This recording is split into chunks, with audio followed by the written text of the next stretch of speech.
ದೂರದ ಬೆಟ್ಟಗಳ ಮಧ್ಯೆ ಒಂದು ದಟ್ಟವಾದ ಕಾಡಿತ್ತು. ಆ ಕಾಡಿಗೆ ಯಾರು ಸುಮ್ಮನೆ ಹೋಗುವುದಿಲ್ಲ, ಯಾಕಂದರೆ ಅಲ್ಲಿ ಒಂದು ವಿಚಿತ್ರ ಮಾತು ಹರಡಿತ್ತು.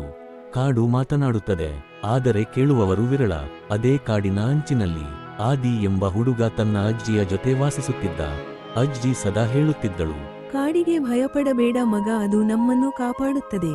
ಆದಿ ಪ್ರತಿದಿನ ಕಾಡಿನೊಳಗೆ ಹೋಗಿ ಮರಗಳ ಜೊತೆ ಮಾತನಾಡುತ್ತಿದ್ದ. ಹಕ್ಕಿಗಳ ಧ್ವನಿ, ಎಲೆಗಳ ಸದ್ದು, ನದಿಯ ಹರಿವು ಅವನ್ನೆಲ್ಲವನ್ನೂ ಗಮನಿಸುತ್ತಿದ್ದ. ಒಂದು ದಿನ ಕಾಡಿನೊಳಗೆ ಏನೋ ಬದಲಾಗಿತ್ತು. ಹಕ್ಕಿಗಳು ಹಾರಲಿಲ್ಲ, ಮೃಗಗಳ ಹೆಜ್ಜೆ ಕೇಳಿಸಲಿಲ್ಲ, ಎಲೆಗಳು ಮೌನವಾಗಿದ್ದವು. ಆದಿಗೆ ಅಜ್ಜಿ ಮಾತು ನೆನಪಾಯಿತು, ಕಾಡು ಮೌನವಾದರೆ ಏನೋ ತಪ್ಪಾಗುತ್ತಿದೆ ಅರ್ಥ. ಅವನು ಕಿವಿಗೊಟ್ಟು ಕೇಳಿದ, ದೂರದಲ್ಲಿ ಮರ ಕಡಿಯುವ ಯಂತ್ರಗಳ ಶಬ್ದ. ಅವರು ಕಾಡನ್ನು ಕಡಿಯಲು ಬಂದಿದ್ದರು. ಆದಿ ಓಡಿ ಹಳ್ಳಿಗೆ ಹೋದ, ಜನರಿಗೆ ಹೇಳಿದ, ಕಾಡು ಅಳುತ್ತಿದೆ. ಕೆಲವರು ನಕ್ಕರು. ಕಾಡು ಅಳುತ್ತದ ಎಂದು ಪ್ರಶ್ನಿಸಿದರು. ಆದರೆ ಅಷ್ಟರಲ್ಲಿ ಕಾಡಿನೊಳಗೆ ಗಾಳಿ ಜೋರಾಗಿ ಬೀಸಿತು, ಮಳೆ ಸುರಿಯಿತು, ನದಿ ಉಕ್ಕಿ ಬಂತು. ಮರಗಳಿಲ್ಲದ ಜಾಗದಲ್ಲಿ ಮಣ್ಣು ಜಾರಿತು. ಅಷ್ಟೇ ಸಮಯದಲ್ಲಿ ಜನರಿಗೆ ಅರ್ಥವಾಯಿತು, ಕಾಡು ನಾಶವಾದರೆ ನಮ್ಮ ಬದುಕು ನಾಶ.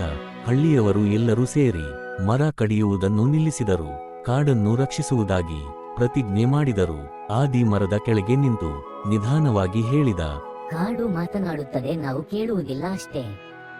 ಆ ದಿನದಿಂದ ಆ ಕಾಡು ಮತ್ತೆ ಜೀವಂತವಾಯಿತು. ಹಕ್ಕಿಗಳ ಧ್ವನಿ ಮರಳಿ ಬಂತು, ನದಿಯ ಹರಿವು ಶಾಂತವಾಯಿತು, ಮತ್ತು ಕಾಡಿನ ಮೌನದೊಳಗೆ ಒಂದು ಸಂದೇಶ ಉಳಿಯಿತು. ಪ್ರಕೃತಿಯನ್ನು ಕಾಪಾಡಿದರೆ ಪ್ರಕೃತಿ ನಮ್ಮನ್ನು ಕಾಪಾಡುತ್ತದೆ. ಪ್ರಕೃತಿಯ ಮೌನವನ್ನು ಕೇಳಲು ಕಲಿತವನು ಬದುಕನ್ನು ಉಳಿಸಬಹುದು.